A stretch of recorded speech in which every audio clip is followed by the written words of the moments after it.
Devolução da caução para o inquilino na locação de imóvel. Como funciona na prática?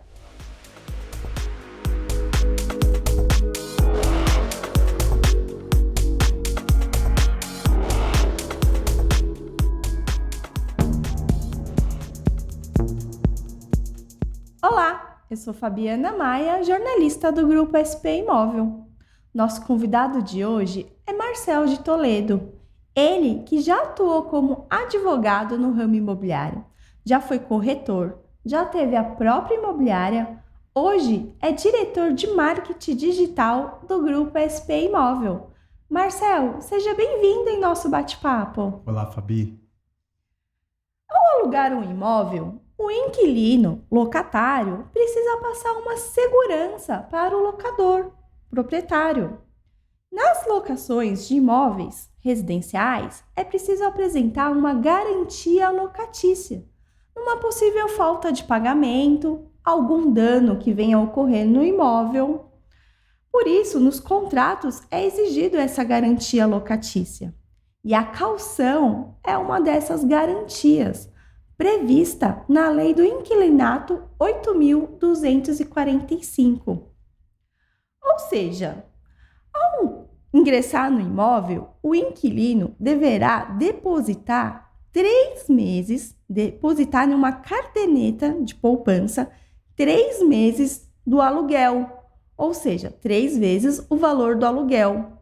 E esse valor é devolvido no final da locação. E é aí que gera muitas dúvidas, não é, Marcel? É isso aí, Fabi. Como que funciona na prática essa devolução da caução? Vou aproveitar e fazer uma correção. Na realidade, pode-se cobrar uma caução, pode ser inferior até 3 meses do valor do aluguel. Não pode ser superior. Tá? Você pode... Então, eu vou entrar no imóvel, eu não tenho os 3 meses, eu posso dar 2, por exemplo? Pode, tá? Entendi. Agora, quem cobra mais que 3 meses, aí cai em cláusulas penais, inclusive, tá? Sim. Então, a imobiliária ou o locador, o proprietário, que faz um pedido superior a 3 meses, aí está incorrendo em alguns riscos, inclusive, na minha opinião, graves. Ou seja, é até 3 meses. Exatamente. Eu vou aproveitar e ler o artigo para facilitar para os internautas, né? Sim. Que é o artigo 38 da Lei 8.245. A caução poderá ser em bens móveis ou imóveis. Parágrafo 2º.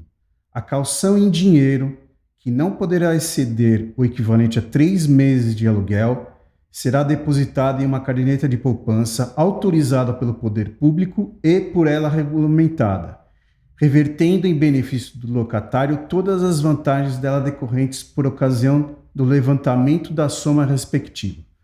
Mas vamos lá na prática. Sim. Tá? Se você for em qualquer gerente de banco, eu falo isso porque eu já fiz esse teste algumas vezes, e falar que quer abrir esse tipo de conta, o gerente não sabe nem o que você está falando.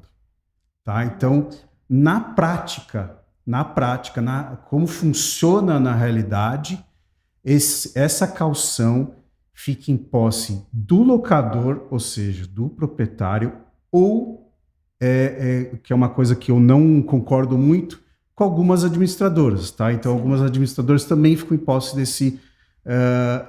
dessa caução. Tá? Esse locador, esse proprietário, o correto é ele depositar em uma caderneta de poupança, porque no final da locação, e aí eu vou explicar o que é o final da locação, que é um erro muito comum de muitas pessoas, tá? Sim. No final da locação, esse valor tem que ser devolvido. Porém, se houver débitos e se houver multas, tá? Quando eu falo em multas, também pode ser multa rescisória, tá? Que é aquela que o inquilino saiu antes do prazo, né? Proporcional, que também, tá? A multa não pode ser cheia, como às vezes no contrato consta, multa de 3 vezes o valor do aluguel. Não é o valor cheio, porque ela tem que ser proporcional ao tempo da locação, né? e também, em alguns casos, por danos no imóvel, tá? Então, o que eu vou explicar aqui referente ao fim do contrato, que é uma dúvida que muitas pessoas têm, né? O fim do contrato não é simplesmente o contrato termina no mês, vamos supor que ele termina nesse mês, e o inquilino continua no imóvel, e aí o inquilino fala, bem, então eu quero minha caução de volta, e ele quer continuar no imóvel. Não funciona dessa maneira, tá? E eu vou ler o artigo que fala sobre esse assunto, que é o artigo seguinte, artigo 39 da Lei 8.245. Salvo disposição contratual em contrário, qualquer das garantias da locação se estende até a efetiva devolução do imóvel, ainda que prorrogada a alocação por prazo indeterminado por força dessa lei. Ou seja, é automático o prazo indeterminado, ou seja, acabou o contrato, o inquilino quer continuar no imóvel, o locador não pediu a casa de volta, o inquilino pode ficar, obviamente pagando o aluguel, tá? E a caução, ela só vai ser devolvida quando o inquilino falar assim, olha, eu estou desocupando.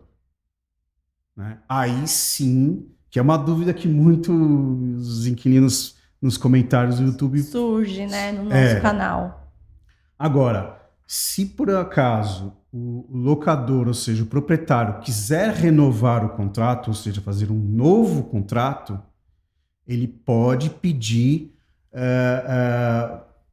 por exemplo, pedir um aumento dessa caução, né? Sim. A complementação dessa caução. Então, o aluguel, quando ele alugou lá atrás, o aluguel era R$800. Estou chutando um valor. É isso que eu ia perguntar. R$800. Houve os reajustes e ele virou... então, foi a 800... A caução também tem reajuste? A caução também... Não, aí não é que a caução ela vai tendo... a inflação vai acontecendo, ela vai se reajustando automaticamente, né? Pela poupança. Pela poupança.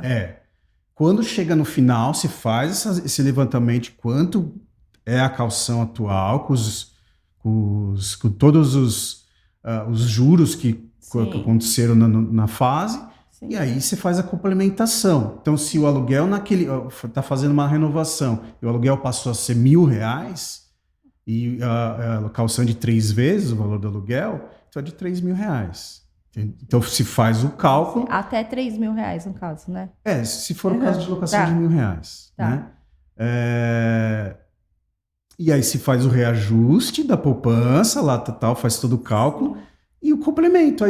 Aí vamos supor que o inquilino tem que depositar lá mais 200, 300, estou chutando. Sim. Tá? 200, 300 reais para completar os R$3.000. E se faz o novo contrato e a caução acabou, entendeu? Fica lá a caução depositada na poupança assim, sucessivamente. Aí vamos supor, ou um outro exemplo, sou inquilino, moro no apartamento ou no imóvel e vou deixar o imóvel e aviso você que é o proprietário. Ou a imobiliária vai avisar, né? A Fabiana vai deixar o imóvel e não tem nenhum atraso, não tem multa e não tem danos ao imóvel. Aí esse valor é devolvido para mim, corrigido pela poupança. Exatamente. E um dado que é uma coisa, muitas pessoas também geram dúvidas, é referente ao prazo de devolução. Sim. Tá?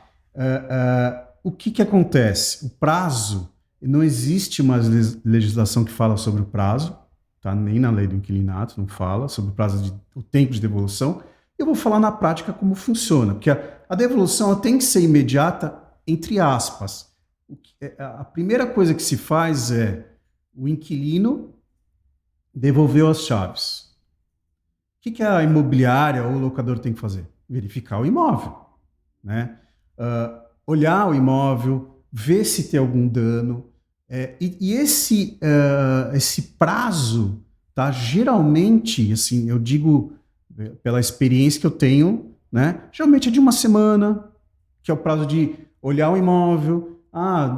Houve danos na pintura? Quanto vai custar isso? Vai custar mais R$1.000. Aí pode ser que seja descontado da caução, tá? Isso negociado com o inquilino, tá? O inquilino de acordo, né? Ele tem que também estar de acordo com aquele custo de pintura, né?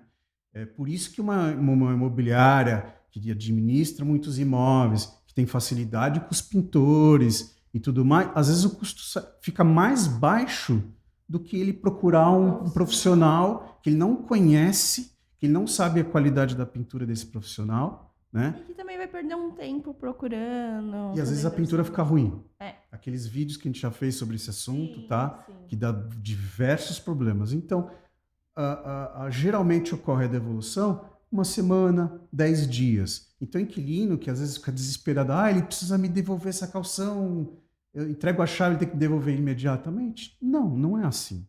Tá? Então, existe a vistoria, existe verificar se existe alguma multa, porque às vezes acontece. Né? Uma multa que aparece, às vezes de condomínio. Né? Uma multa, vai no condomínio perguntar, olha, houve alguma multa nesse período? Ficou pendente alguma multa? Que às vezes fica. Né? E aí ocorre a devolução da caução depois dessa avaliação total. Né? E pode abater a não pagar o último mês do aluguel? Isso às vezes é comum. Sim. Tá? É comum na negociação. Tá? No final, olha, ao invés de eu pagar aluguel, aqui eu já desconto dessa caução um aluguel. É comum esse tipo de negociação.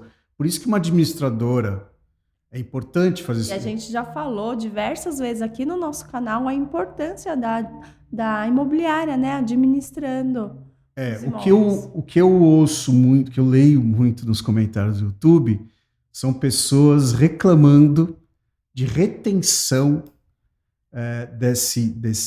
dessa caução para realizar reformas. Tá? Pode-se reter esse valor para realizar a reforma? Depende.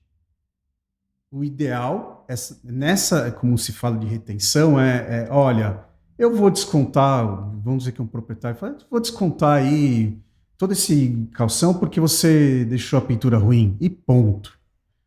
Vai lá, esse locador, esse proprietário, né? Pinta o imóvel com o pintor em dinheiro, não pega recibo, não pega nada, não pega vistoria de entrada, não pega vistoria de saída, não pega nada. O que o inquilino faz? Muitos fazem, tá? Ingressa com uma ação no juizado especial e, no fim, eles são condenados, tá? A devolver a caução e, às vezes, por quê? Porque não houve provas concretas, não houve prova da entrada de vistoria, prova da saída, prova que pagou o pintor, tem nada, né? E aí acaba esse inquilino, às vezes, se sentindo lesado, ingressa com a ação e ganha. E são muitas ações que eu li que os proprietários foram condenados, tá? Porque não se precaveram, que são as vistorias, que geralmente as administradoras fazem, né? As boas administradoras. Tem administradoras ruins que não fazem as vistorias corretas e acabam, tá? Isso não vou dizer que são, né? Mas na grande maioria existe sempre nas administradoras acabam se precavendo, fazendo vistoria de entrada, vistoria de saída e se precisa de nota fiscal para a realização da pintura, tá? Porque tem que ter a prova também que foi feita a pintura, né? E aí os juízes acabam não condenando, né? Esse locador, esse proprietário, né? Mais alguma informação para passar para os nossos internautas sobre a caução? Eu acho que eu já falei aquilo que é o mais importante. Mais importante, né? Principalmente referente à história da pintura, que é o que mais... E surge muita dúvida, tem muito desses problemas, né? Exatamente. Então, a locação pode ser um trâmite sem dor de cabeça para ambas as partes, tanto para o inquilino quanto para o proprietário e até mesmo para a imobiliária, desde que todas as partes, tenham ciências, né, de seus direitos, das suas obrigações e cumpram, né? Exatamente. E se houver harmonia entre as três partes, né, que é proprietário, inquilino, imobiliária, raramente tem dor de cabeça. Raramente. Exatamente. E se você tem alguma dúvida sobre locação de imóveis, deixa aqui nos nossos comentários, que pode virar um novo vídeo, pode te ajudar. Se você gostou desse vídeo, curta, compartilha, se inscreva em nosso canal. Até o próximo vídeo, Marcel. Até mais, Fabi.